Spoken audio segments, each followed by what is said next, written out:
meses, el Señor está cambiando la situación, no solamente de Yugoslavia, pero de tantos países donde el comunismo estaba imponiéndose, y con la oración de los cristianos, como lo pidió la Virgen en Medjugorje, orar y ayunar por la paz mundial, muchos países se van abriendo a la palabra de Dios. Incluso vemos que cayó la muralla de Berlín, como cayó la muralla de Jericó, con el poder de la oración de los cristianos. Es evidente, hermanos, que estamos ganando grandes batallas con el poder de la oración. Es evidente que el Señor está respondiendo a la oración de su pueblo cuando vemos cambios tan grandes. Hace apenas 6 años yo había ido a predicar a Yugoslavia, a Medjugorje, invitado por el padre Tomislav Vlasic para dar un retiro de sanación. Y cuando llegué era lunes, en el mes de agosto, y aquella noche había como 3,000 personas en la misa, como se ve de costumbre. Y el padre Tomislav me había dicho, aunque el retiro no ha comenzado todavía, ¿podría usted hacer una oración por los enfermos? Que hay muchos enfermos en la iglesia. Y yo le dije, sí, cómo no. Y después de la misa, le hablé un poquito al pueblo y hicimos una oración por los enfermos. Y el Señor comenzó a bendecir a los enfermos y sanó a algunos enfermos. Y había mucha alegría en la asamblea. Y al otro día, martes, en vez de 3,000 personas, teníamos como 6,000. Se había duplicado la asistencia. Y el padre dijo, va a haber que orar de nuevo por los enfermos, porque muchos han venido que no estaban ayer. Y todavía el retiro no había comenzado. Y oramos por los enfermos y el Señor siguió bendiciendo a los enfermos. Hubo testimonios de enfermos que se estaban sanando de la columna vertebral, de dolor en las rodillas, de los hombros, y había mucha alegría en la asamblea. Y el tercer día me dijeron que había como 14,000 personas en la misa en Medjugorje, pero yo no lo vi porque estaba en la cárcel. Yo estaba preso desde la 1:20 de la tarde. La policía había ido a buscarme y me acusaban de perturbar la paz de Yugoslavia. Eso era hace 6 años. Y fíjense, yo me pasé la noche en la cárcel, me hicieron alguna interrogación y entré a la 1:20 de la tarde y con esa acusación de perturbar la paz, con ese bendito ministerio de sanación, porque siempre va mucha gente y al gobierno comunista le molestaba. Eso es lo que llaman perturbar la paz. Y entonces a las 5 de la tarde hacía mucho calor, yo pedí un vaso de agua y me dijo el policía que no había agua, que no había vaso. Siempre digo que la cárcel de los comunistas es peor que el ayuno de los cristianos, porque la Virgen nos invita a ayunar con pan y agua por la paz mundial los viernes, y los comunistas no me han dado ni pan ni agua en la cárcel aquel día. Y pasé la noche en medio de ellos sin nada. Al otro día me soltaron con la obligación de salir del país en 24 horas, si no volvía a caer preso como bandido internacional, parece. Y miren eso, hace poco, hace 6 años, yo salí corriendo, claro, no discutí, crucé el mar Adriático en barco y me fui a Italia.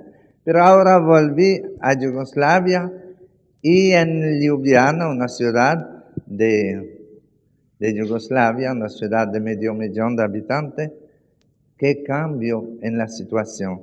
Teníamos 14,000 personas en el estadio, había una alegría grande y el alcalde de la ciudad fue quien me dio la bienvenida, pero no hay manera de entender lo que está pasando. Y no hubo ningún problema con la multitud. No me acusaron de perturbar la paz de Yugoslavia. La misma cantidad, 14,000 personas había hace 6 años, y me merecí la cárcel por una noche y ahora 14,000 personas en este retiro de fin de semana.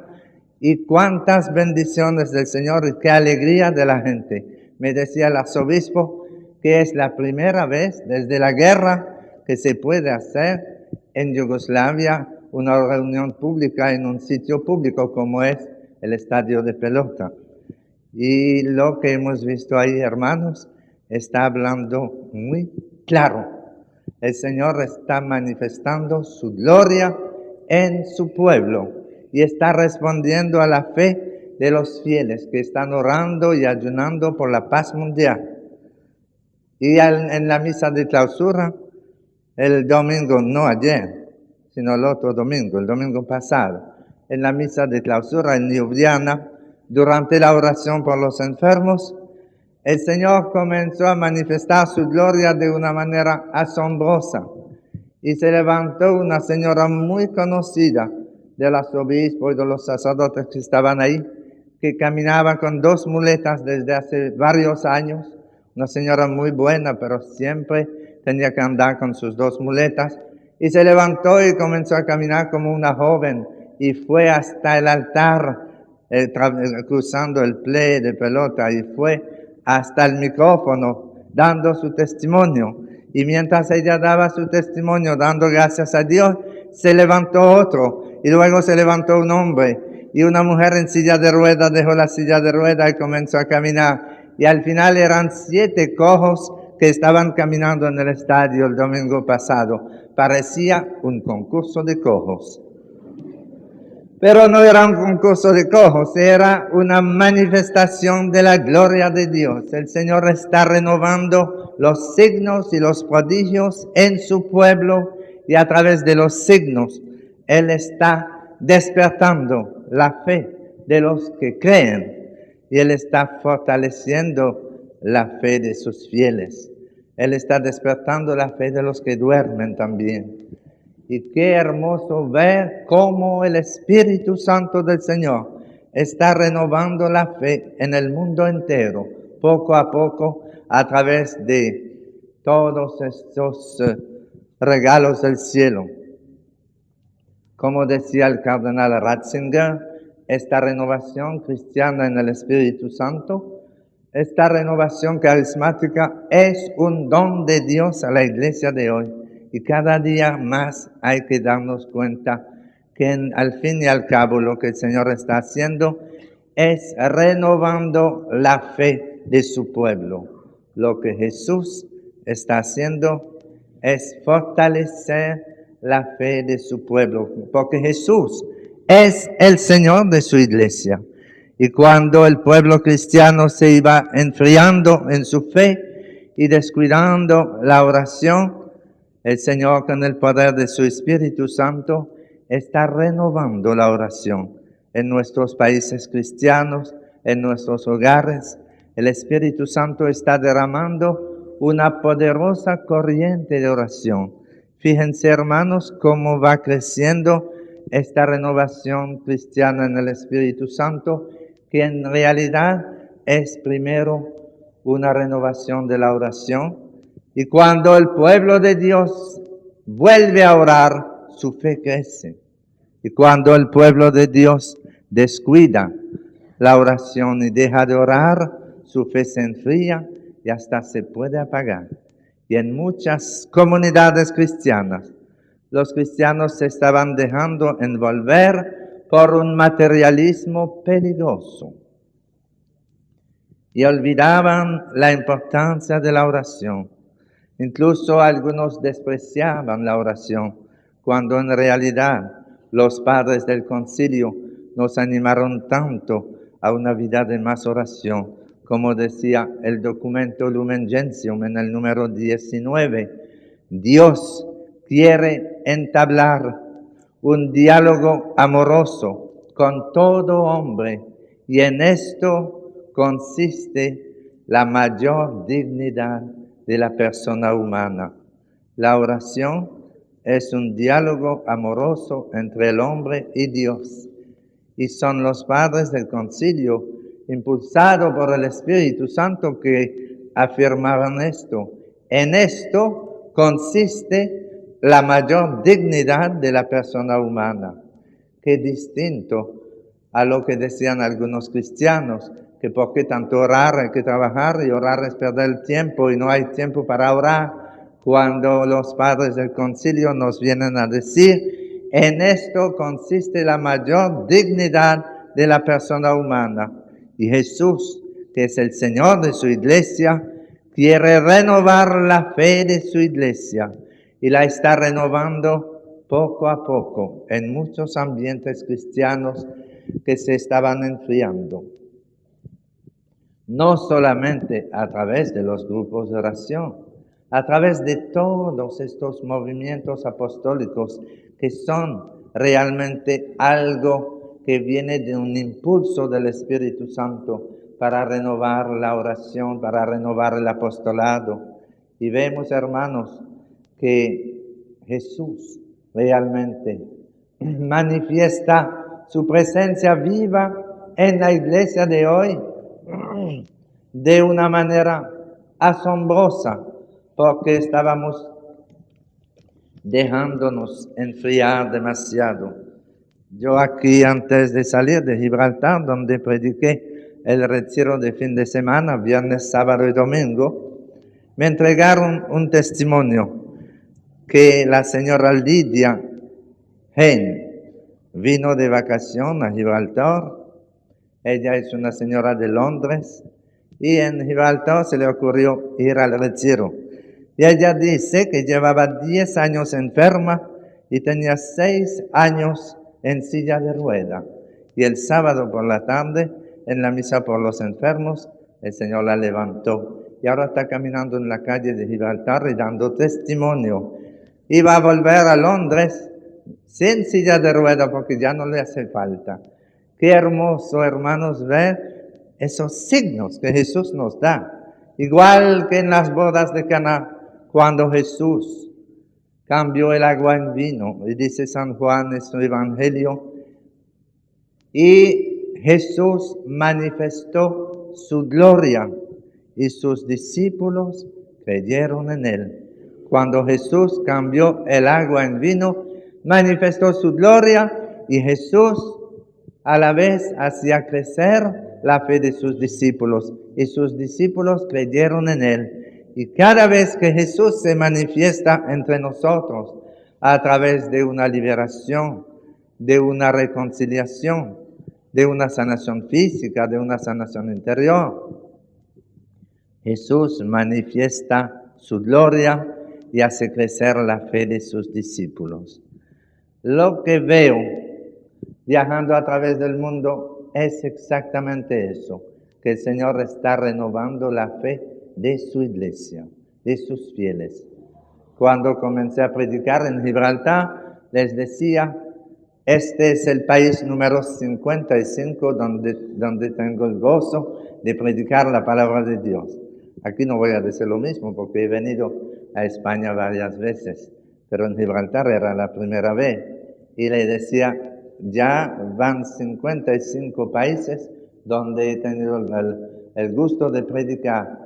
Mañana me voy a predicar a Mallorca, tenemos 3 días allá y luego, después del retiro sacerdotal en Roma, tengo retiros en Alemania, luego en Austria y durante la semana de la fiesta de Nuestra Señora del Rosario voy a predicar a Moscú con la comunidad de Manuel de Holanda, que van a ir por segunda vez a dar un retiro en Moscú y me han pedido acompañarlos.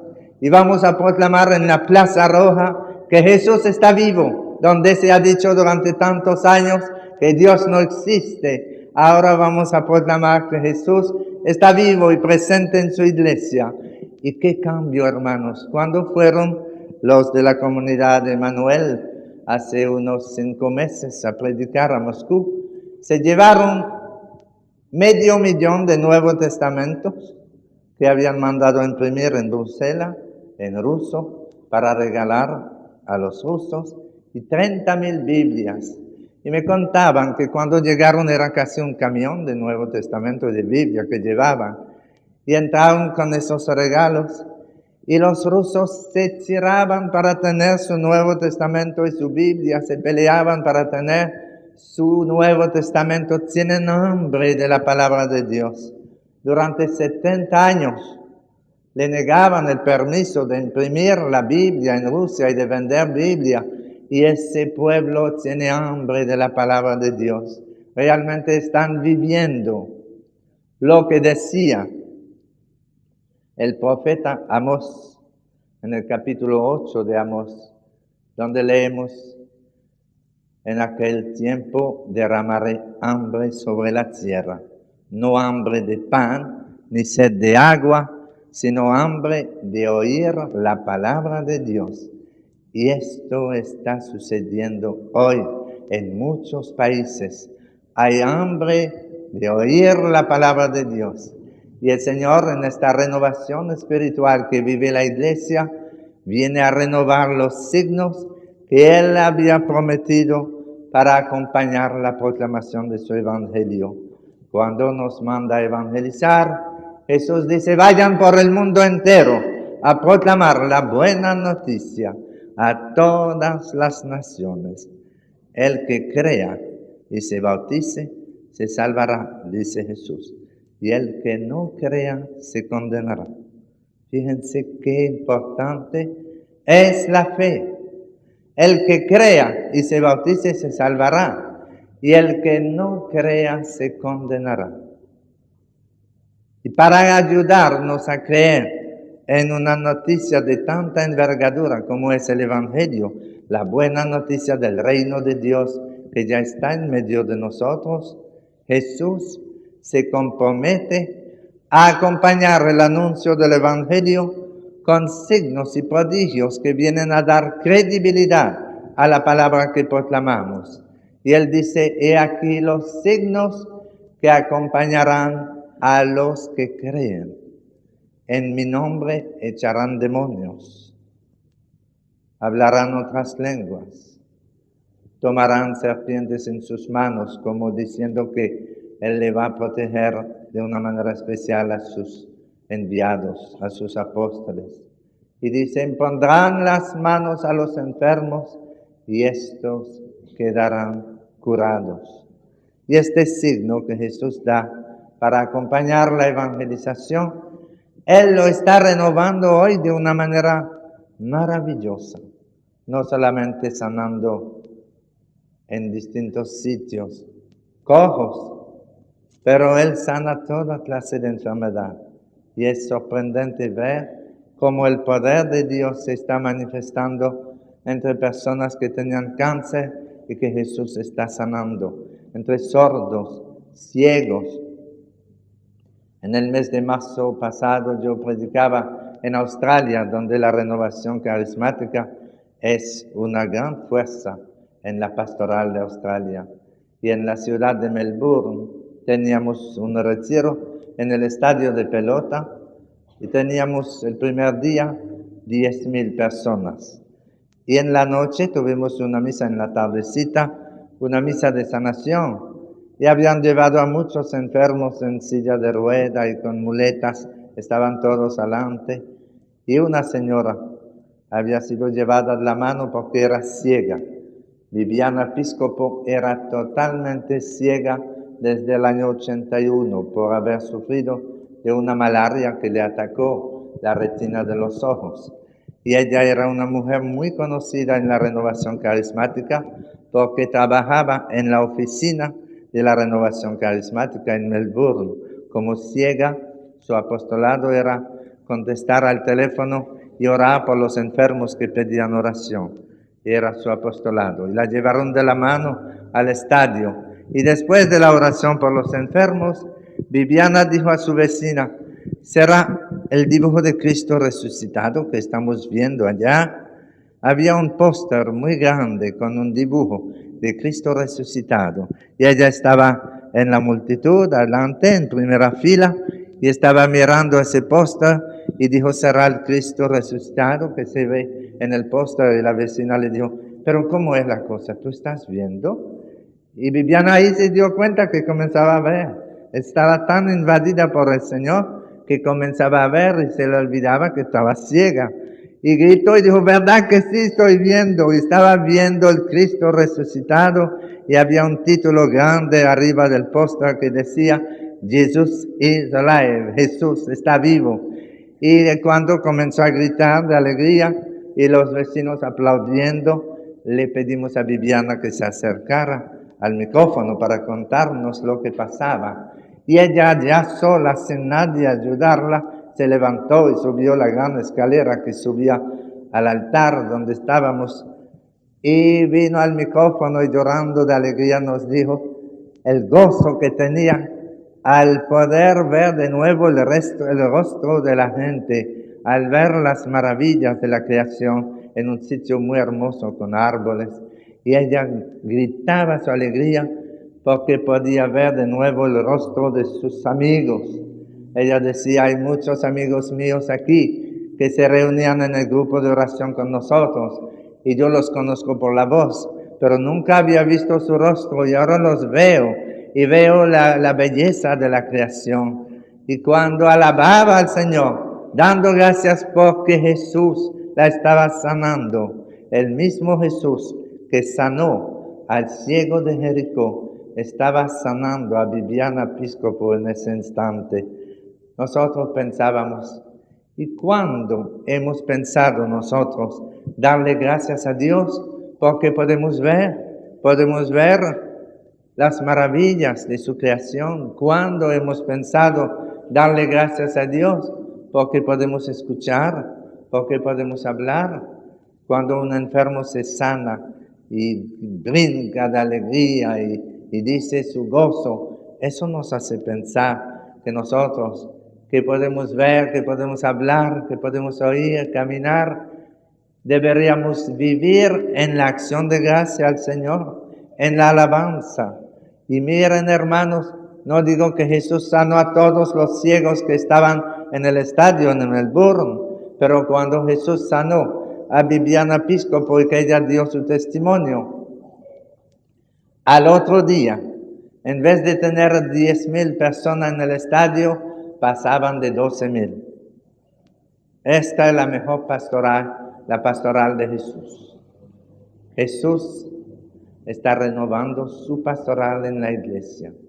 Él andaba por los caminos de Palestina y sanaba a muchos enfermos, y por los signos que él daba, mucha gente lo seguía, y entonces él aprovechaba la multitud para proclamarle las bienaventuranzas, para anunciarle el Evangelio.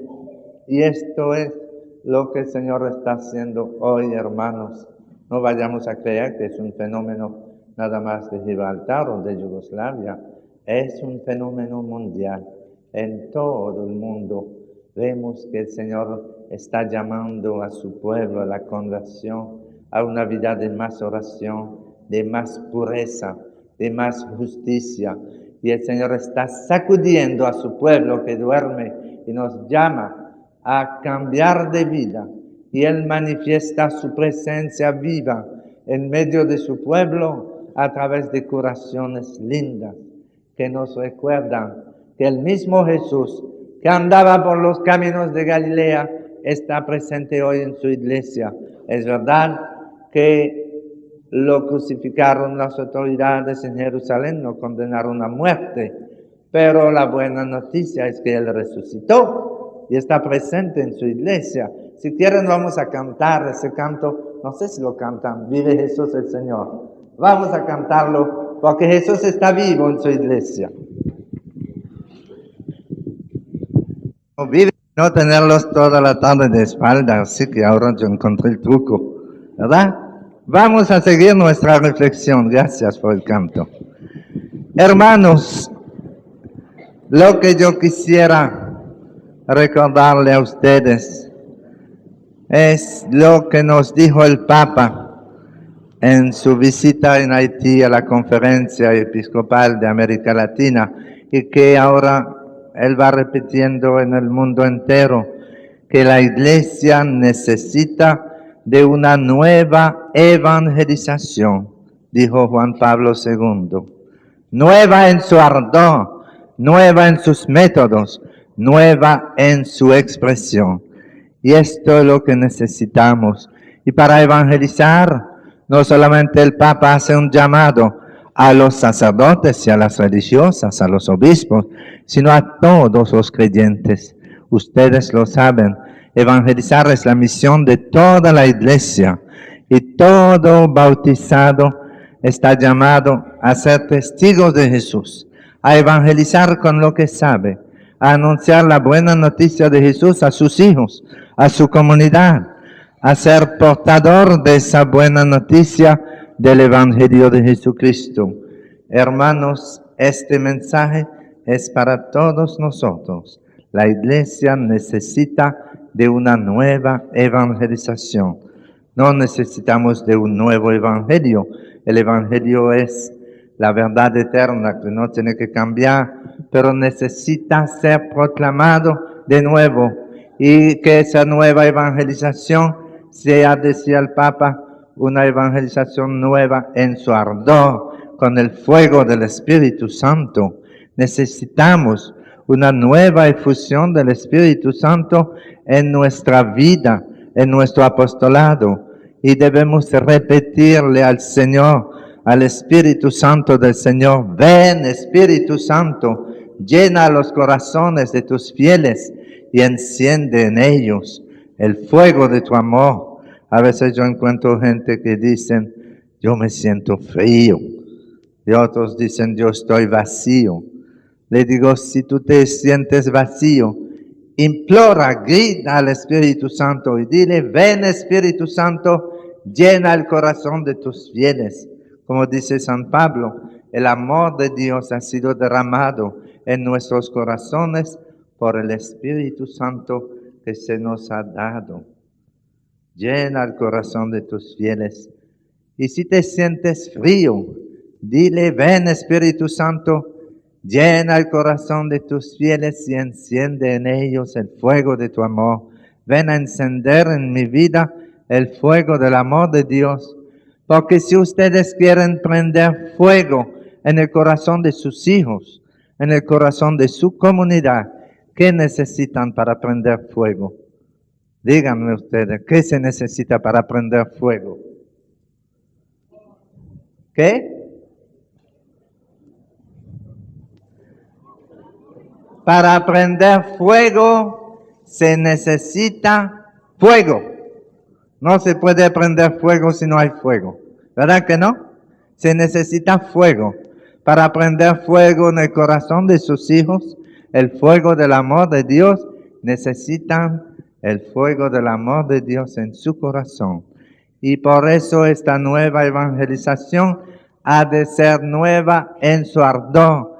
Jesús decía que Él deseaba, Él ha venido a prender fuego en la tierra. Cuánto deseaba prender ese fuego. Y nosotros todos estamos llamados a ser testigos de Jesús. No es una vocación de 2 o 3, de algunos sacerdotes y obispos. Es el llamado que Jesús hace a todos los cristianos. Ustedes serán mis testigos. Y para que podamos ser testigos audaces de Jesús resucitado, vivo y verdadero, Él nos da una fuerza. Él dijo a sus apóstoles: no se alejen de Jerusalén, quédense esperando, dijo, el día de la ascensión, en que el pueblo de Israel celebraba la gran fiesta de la cosecha, 50 días después de la resurrección de Cristo, después de la Pascua, el día en que el pueblo de Israel celebraba la cosecha. Jesús derramó su Espíritu Santo sobre sus apóstoles, sobre sus discípulos, para hacer la gran cosecha para el Padre del cielo, con la fuerza del Espíritu Santo. Entonces Jesús los enviaba a evangelizar. Y es muy interesante notar cómo los apóstoles se reunían en el cenáculo, dice el libro de los Hechos, con las puertas cerradas por miedo a los judíos. Ellos tenían miedo, pensaban que los judíos le iban a hacer lo mismo que habían hecho a Jesús. Pero cuando vino ese poder de lo alto, Cuando se cumplió la promesa del Padre, el día de Pentecostés, cuando el Espíritu Santo se posó sobre ellos en forma de lenguas de fuego, entonces salieron los apóstoles a proclamar a Jesús resucitado en la plaza pública. Leemos en los Hechos con qué valentía Pedro habló a la multitud y habló con tanto poder que ellos fueron tocados en su corazón y dijeron: ¿qué hemos de hacer, hermanos? Reconocían que eran culpables de la muerte del hombre Dios. Y Pablo dijo: arrepiéntanse y háganse bautizar en el nombre del Señor y recibirán el don del Espíritu Santo. Porque la promesa es para ustedes, para sus hijos, para cuantos están lejos, para todos los que llame Dios nuestro Señor. Esta es la solución, hermanos. Arrepiéntanse y háganse bautizar en el nombre del Señor, dice Jesús, dice Pedro. Y nosotros hemos sido bautizados, pero podemos renovar nuestro compromiso bautismal. Podemos renovar nuestra profesión de fe. Y orando podemos pedirle a Jesús que nos dé una nueva efusión de su Espíritu Santo en nuestra vida. Y entonces el Señor Jesús cumple su promesa. Él dice: pedid y se os dará. Y Él es fiel a su promesa. Y si tomamos la palabra de Dios en serio, Dios nos toma en serio. Y hay algo que comienza a cambiar en nuestra vida. ¿Cuántas personas en el mundo entero han vivido esta experiencia del bautismo en el Espíritu Santo, que otros llaman la efusión del Espíritu Santo? Yo estoy seguro que la gran mayoría de ustedes ya han hecho esta experiencia, que es una gracia actual que uno recibe cuando le pide a Jesús que lo llene de su Santo Espíritu, que le dé una nueva inmersión en su Espíritu Santo. Y el Espíritu Santo es un espíritu de oración, es un espíritu de adoración, es un espíritu de alabanza. Y si yo pongo mi vida en manos del Espíritu Santo, y si acepto a Jesús como el Señor de mi vida, como la suprema autoridad en mi vida, hay cosas que comienzan a cambiar en mi vida. Y el Espíritu Santo comienza a darme un gusto nuevo por la oración. Me hace gustar y saborear la palabra de Dios en la Biblia. Y son muchos aquí y en el mundo entero los que han hecho esta experiencia. Y ojalá todos los católicos del mundo pidan esa nueva efusión del Espíritu Santo. Saben que a principio, cuando comenzó en la Iglesia Católica esta renovación carismática, que ya había comenzado antes en varias iglesias protestantes, nosotros, sacerdotes, teníamos ganas de reírnos. Yo me confieso públicamente que antes de entrar en la renovación, yo tenía una idea muy extraña acerca de los carismáticos. Yo encontraba a esa gente un poco rara. Yo pensaba como un sacerdote de mi país que decía: no voy a decir que todos los carismáticos son locos, pero en mi parroquia todos los locos entraron en la renovación carismática. Esta era mi opinión. Pero cambié de idea cuando me enfermé y tuve que regresar a mi país, a Canadá, después de haber trabajado 17 años como misionero en Santo Domingo. Caí enfermo de tuberculosis pulmonar aguda. Ya muchos de ustedes me han oído contar ese testimonio. Me perdonan, lo cuento rápidamente para los que no lo saben. Y regresé a mi país muy enfermo en el mes de junio del 73. Entré al hospital de los tuberculosos y los médicos me examinaron. Y después de mucha radiografía y biopsia me dijeron que lo que tenía era una tuberculosis pulmonar aguda. Ellos decían galopante. Y que tal vez con un año de tratamiento en el hospital yo iba a poder regresar a mi casa. Era la única esperanza que me daban los médicos. Y todavía los médicos no habían comenzado sus tratamientos cuando recibí la visita de 5 locos carismáticos. Yo pensaba que esa gente era loca.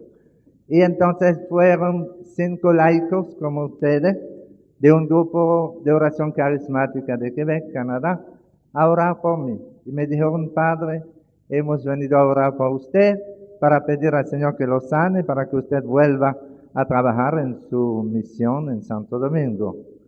Cuando me dijeron que estaban en un grupo de oración carismática, me daba ganas de reírme, pero por educación yo no dije nada, yo no iba a declararme. Y me preguntó una señora en el grupo, eran 5 laicos, 3 hombres y 2 señoras. Una señora me preguntó y me dijo, Padre, ¿usted cree que el Señor lo puede sanar a través de una oración? Y yo no iba a decir que no, ¿verdad? Siendo sacerdote y religioso, yo soy misionero del Sagrado Corazón. Yo creo que aquí hay algunos de mis compañeros misioneros del Sagrado Corazón.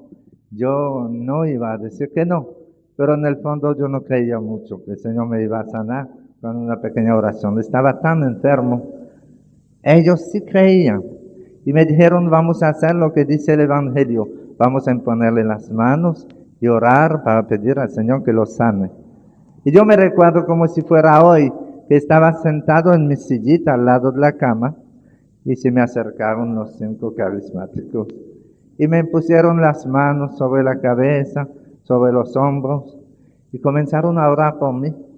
Y yo me sentía tan ridículo debajo de ellos que mientras ellos estaban orando, me preocupé porque la puerta de mi habitación estaba abierta. Y yo dije, si quieren, vamos a cerrar la puerta. Y una señora dijo, sí, cómo no. Y fue y cerró la puerta, pero ya Jesús había entrado. Y siguieron orando y el Señor me sanó sin ninguna pastilla, sin ninguna inyección. Me sanó en el espacio de 3 o 4 días. Y los médicos que querían comenzar su tratamiento no entendían lo que me pasaba. Y yo todavía no estaba bastante seguro de los carismáticos para hacerle propaganda. Yo me quedaba callado. Y ellos no entendían lo que me pasaba porque me estaba volviendo el apetito y yo dormía bien y yo respiraba bien. Me trataron de comenzar a dar inyecciones, pero la inyección no reaccionaba y debía reaccionar. La inyección que me daban debía hincharse un poco y nada. Entonces volvieron a pasar una radiografía y ahí fue que descubrieron que mis 2 pulmones estaban perfectamente cicatrizados.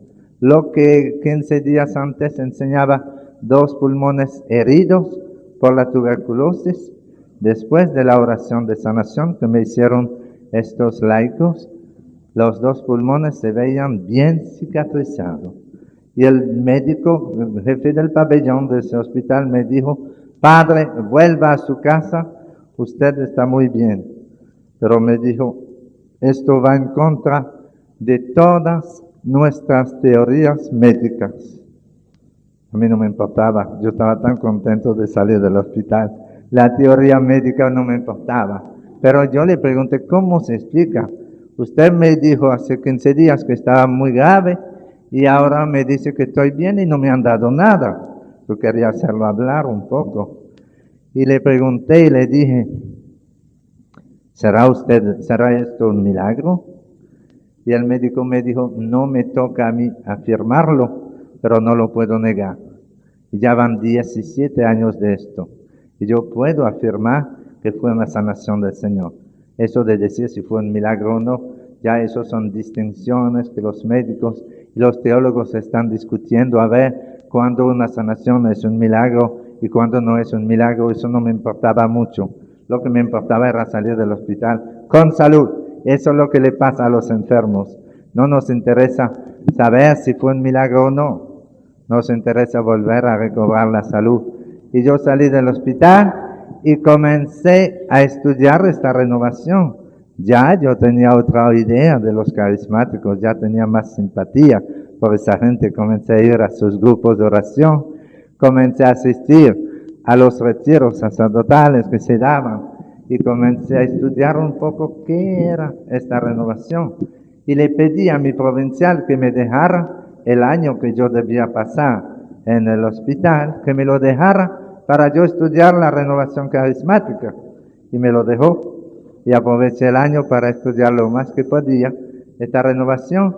Y luego regresé a Santo Domingo en julio del 74 y comencé a trabajar en esta línea de pastoral, primero en parroquia como párroco y después desde el 80 dando retiros a través del mundo. Y le digo, hermanos, que a veces le doy las gracias al Señor por haber permitido que yo me enfermara para encontrar esta renovación carismática. Porque tal vez si no me enfermo, tampoco lo aceptaría yo, porque lo juzgaba desde fuera. Yo no sabía bien lo que era, pero por lo que me contaban, yo encontraba esa renovación un poco extraña. Y eso es lo que le pasa a muchos sacerdotes, que ven la renovación desde fuera y le cuesta aceptar eso. Como nuestro obispo al principio, que tenía dificultad para aceptar la renovación. Él toleraba nada más la renovación, pero como que tenía cierto reparo. Y un día teníamos un retiro abierto al aire libre con mucha gente. Invitamos al obispo a celebrar la misa de clausura y él aceptó. Y fue, y teníamos una tarima alta así, y la multitud estaba abajo. Y cuando el obispo quiso comenzar a celebrar la misa, fallaron los micrófonos, no había sonido, nada. Y sin micrófono era imposible hablar a esa multitud al aire libre. Y el sacristán nervioso fue y tocó el amplificador y tocó a los alambres y no había sonido. Entonces el obispo dijo a la multitud, creo que tenemos un problemita con los micrófonos. Y la gente contestó, y con tu espíritu.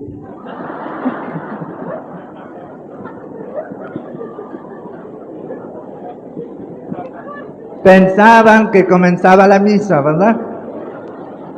Y sin darse cuenta, ellos dijeron una palabra de sabiduría. Teníamos un problemita con su espíritu, pero gracias a Dios él cambió de mentalidad. Ahora no tenemos problema con ningún obispo en la República Dominicana. Todos nos están animando y muchos sacerdotes se están interesando.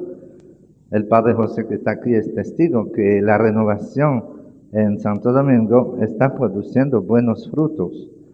Tenemos actualmente en el país 2.500 grupos de oración, un poquito más. Son grupitos que se reúnen por todas partes.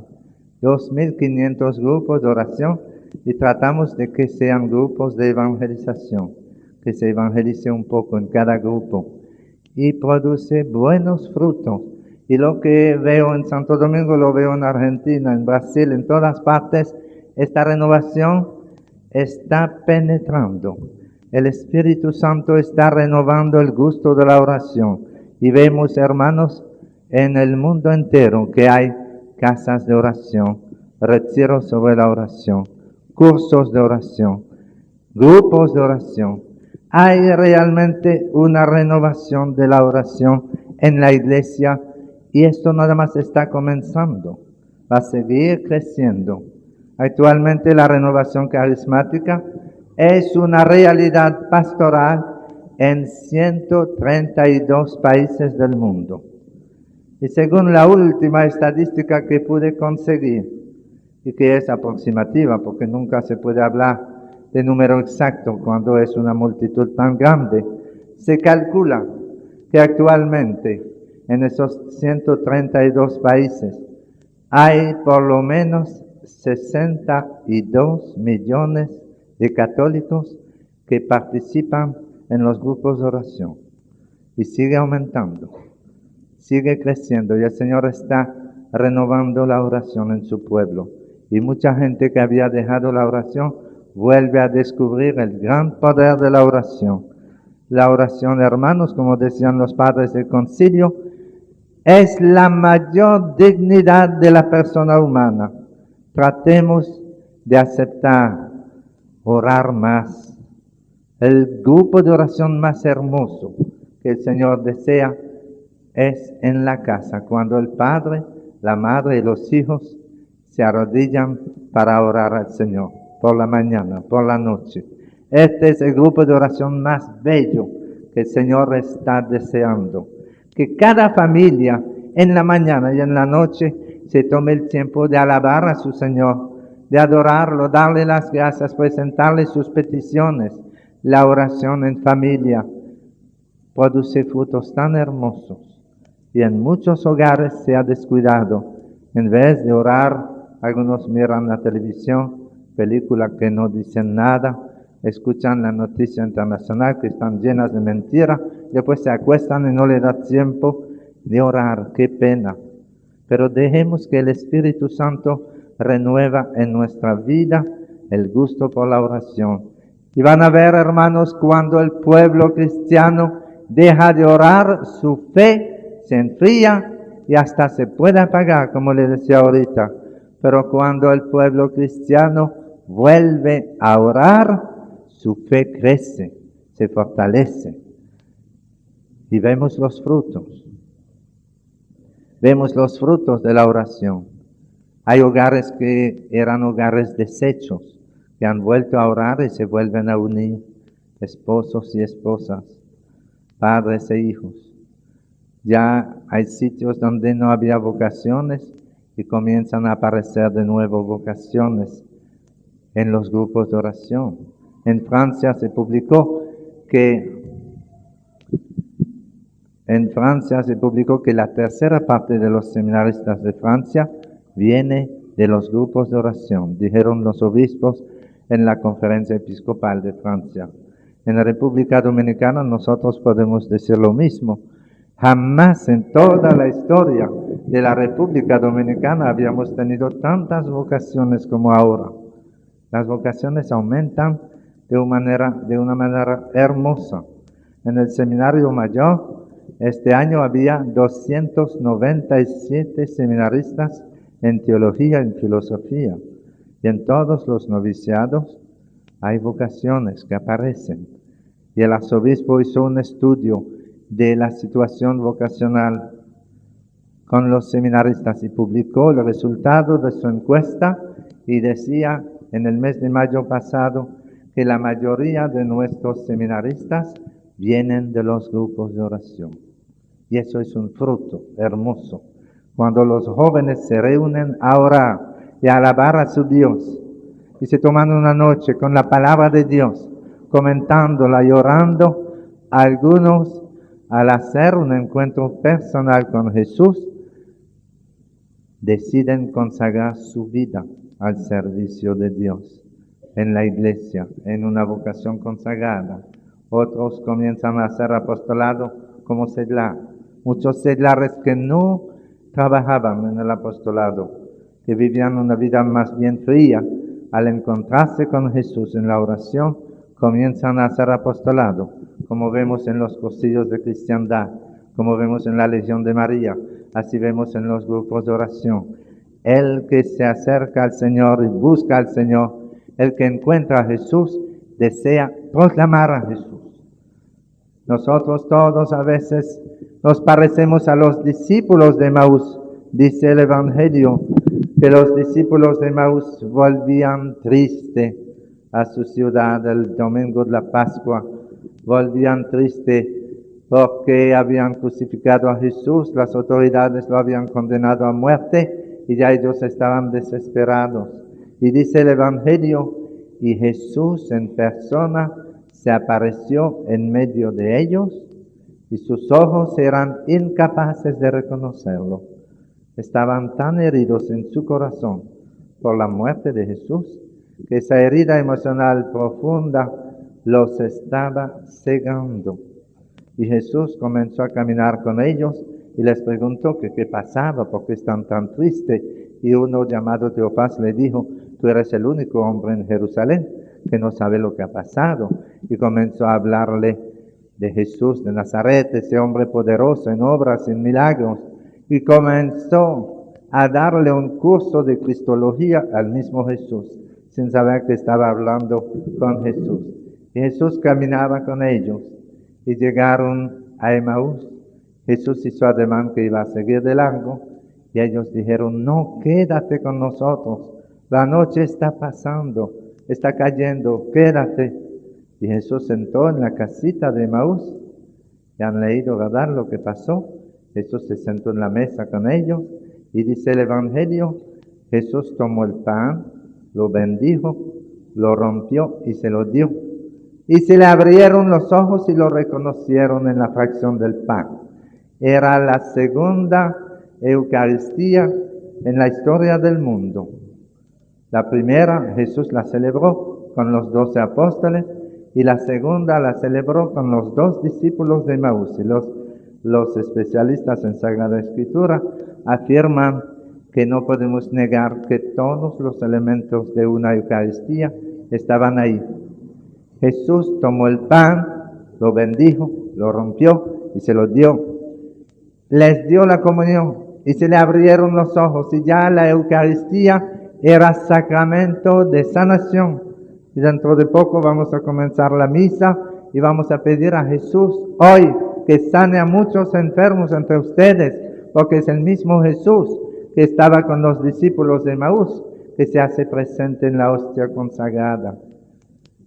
Ellos, sanados en su corazón, ya se le abrieron los ojos y lo reconocieron. Y estaban tan felices que, dice el Evangelio, al instante volvieron a Jerusalén. Ellos que acababan de decir, quédate con nosotros, la noche está cayendo, ya no le importaba que la noche estaba cayendo. Estaban tan felices que se levantaron para volver a Jerusalén a anunciar la buena noticia de la resurrección de Cristo. Así fueron transformados. Y todos necesitamos hacer un encuentro personal con Jesús.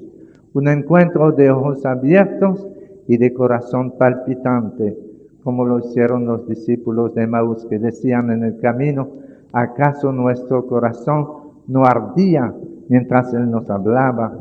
Termino con un testimonio para decirle cómo el Señor puede ayudarnos a cambiar nuestra actitud, cómo el Señor puede llamarnos a nosotros, como hizo con los discípulos de Emaús, y transformarnos y hacer que todos nos preocupemos para llevar la buena noticia de Jesús, para evangelizar.